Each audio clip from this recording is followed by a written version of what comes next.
Last night was a time to celebrate music in all of its forms. The pictures coming up here depict the music of last year. The music.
Thank you. Living in America, James Brown. This is great, y'all. Thank you very much. Ronnie Millsap. Anita Baker.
It took weeks of preparation to bring the Grammy show together. Each detail was carefully planned. Stars flew into town from around the world. And just as the anticipation was at a crescendo, the skies over Los Angeles opened up. But Lisa Gibbons waited. Parties the stars took in on Monday night.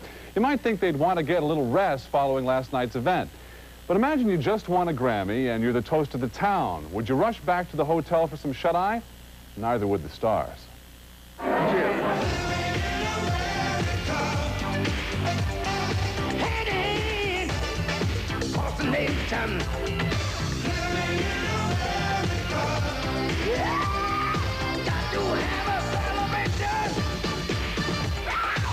My folks? Oh, they love it. I mean, I think they were watching tonight, and I think they were as excited as I was.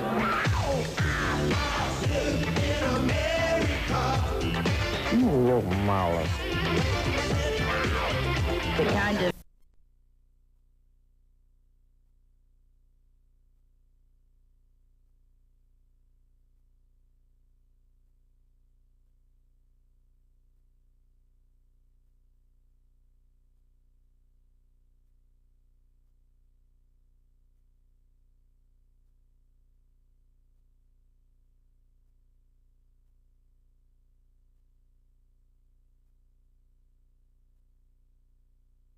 So far, the state of North Carolina has paid Dr. Dell well over $4,000 for his psychological assessment of Thomas Bonney.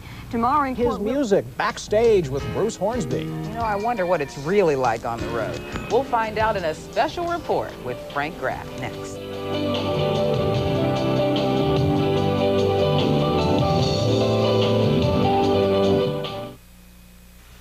I have to ask the question, ever wonder what it would be like to be a rock performer? Personally, no, but Bruce Hornsby used to, I'm told. Tonight, Williamsburg's famous music stars in Copenhagen, Denmark, in the midst of a European tour.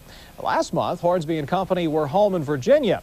Our Frank Graff traveled with the group to sample life on the road. Frank joins us now from the Boathouse live tonight to begin a three-part series. Frank, first question, why the Boathouse? First question, why the Boathouse? Well, because 2 years ago, August 23rd, 1986 to be exact, Bruce played the Boathouse, performed on that stage right behind me. Like most music acts, Bruce and his band started out playing small clubs. Just like this, they'd haul themselves and their gear from show to show, hoping to get discovered. Well, they're big stars now, and you'd think life would be a little bit easier. But behind the glamorous image is a hard, tedious life.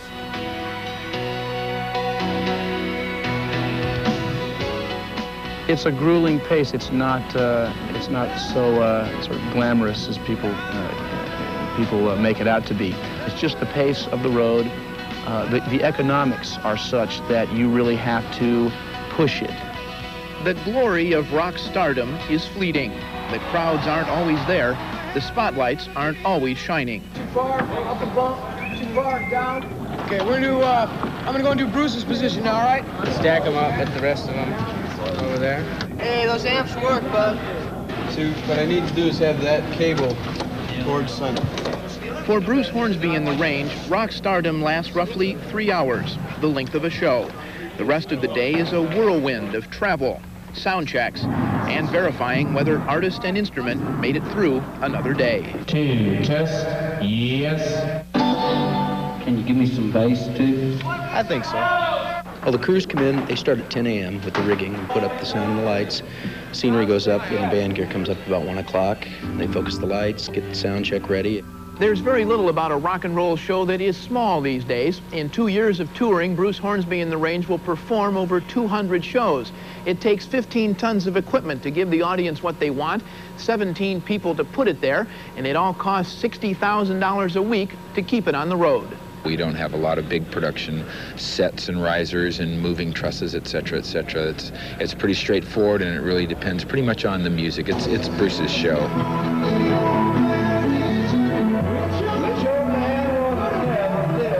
The road is hard on musician, crew, and gear. For Bruce Hornsby and the Range, whose carefully crafted music is central to their success, the road is especially difficult. For the wear and tear on artist and instrument strike first at the music. I can feel it pulling, so I'm playing way more than I ever. It'll be okay, Bruce, I promise. Hey, that's all right. It's not happening, man. That's the only thing I can figure. Be some changes made. But we all get along really good, and you have to do that to keep your sanity. These times away are hard. I mean, the only time I really look forward to is when I'm on the stage. I guess for the 2.5, 3 hours that we play, you know, there's nothing like that high. Bruce and the band did get a break at the end of the Virginia tour. They returned from Europe in mid-December, and then in January started a whole nother tour. They head for the West Coast, Australia, and Japan. Terry, back to you. Always on the road, huh, Frank? Yes, very. Well, I'm a Hornsby fan. I've got his first 2 albums. How about album number 3? Well, the understanding right now is that they'll finish the tour and then head into the studio this summer, or this coming summer, for album number 3. Terry? Sounds good. A lot of fans are waiting for it. Thanks a lot, Frank. We'll see you tomorrow night. High technology is a part of our everyday life these days. And it's true of the music business, especially these days. You just don't hear the artist at a concert anymore. You hear high technology making that artist sound even better. In part 2 of his series, Hornsby, Home at Last, Frank Graff looks at how Bruce Hornsby uses high tech on the road. What should we play for the camera, boys? Bruce Hornsby and the Range take a chance with every concert they perform, not only of making a mistake, but that their musical mix of rock, jazz, and country won't sound just right. Sounds a bit like a barn today. Working electronic magic with sound is engineer Bob Hickey's job. 2, 2, 2, 2, 2, 2. 1, 2, 2. It actually should sound like somebody's real voice. Hickey tweaks the treble and balances the bass to highlight instruments and make Bruce's piano and George's guitar sound in an arena like they do on record. It's a hard thing to come in one day and understand the problems with the acoustic environment and make adjustments for that. And because you want everyone to hear pretty much the same thing.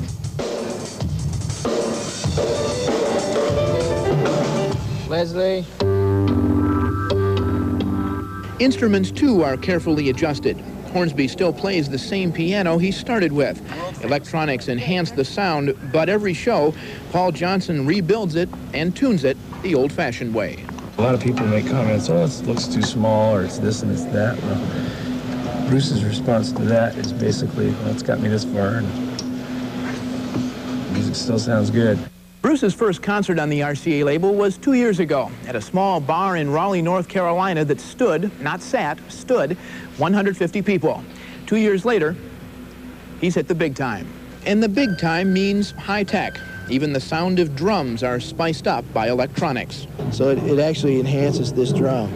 Now, that doesn't mean that the sound is bad by itself, but it's just a sound that, when enhanced with this, it sounds really great. It sounds so nice, can't sound bad. It's got to sound good, and then it sells well. In the end, the artist's talent is still key, but a concert tour is expensive. The stakes are high. Technology must be used to give the audience what it pays for. In Richmond, Frank Graff, The Daily News. Ooh, and sound good it does. Tomorrow night, a look at how Hornsby and the Range are coping with their success on the road. I don't know if you've ever met him. He's the nicest guy you ever want to meet. I've got an autograph. You do? Yes. How'd you rate that? Still ahead, an April day in November. How'd we ever get so lucky? Just lucky, I guess. We'll find out from Don in the Weather Center. He brings us the forecast after this.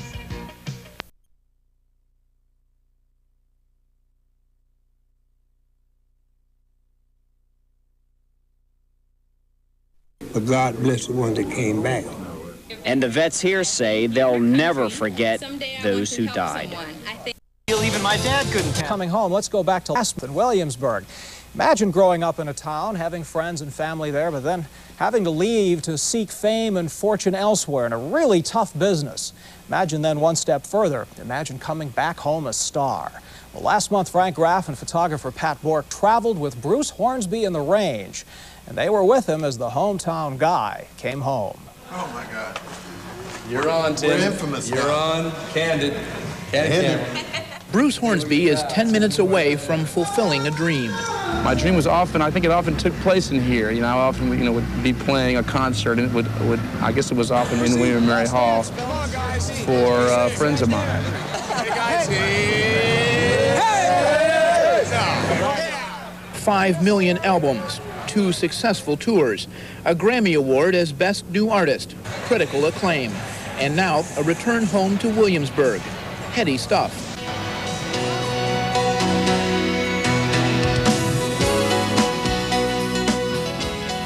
Hornsby's songs are musical essays on racism, pollution, religious hypocrisy, down-to-earth songs. Brother John is a co-writer. We first aim for capturing a mood or telling a good story or, getting across a good message. But then once we've arrived at what we want to say, we try to catch it in some good, I guess you could say catchy language.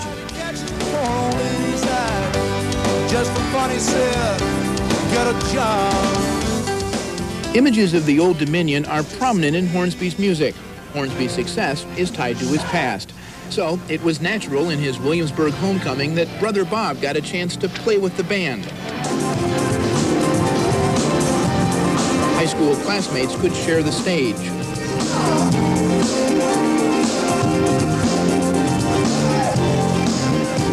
And the stars of Hornsby's videos, like the William & Mary lacrosse team, got to dance with the band. In fact, concerts are more reunions with fans. The music played a recreation of the album. Because of the improvisational nature of Bruce, we get to do some things that are a little bit more interesting than just playing the song down in its original recorded form. Every night, there's going to be something about it that's always a surprise to us and the audience. Bruce Hornsby and the Range play music that celebrates life, but carries a message. It's made them stars, but they've survived by keeping their feet on the ground. I really feel I've learned a lot about myself by being on the road. I mean, we're musicians. We like to play, and it's nice when people enjoy it. It's been great. We've been very fortunate. It really has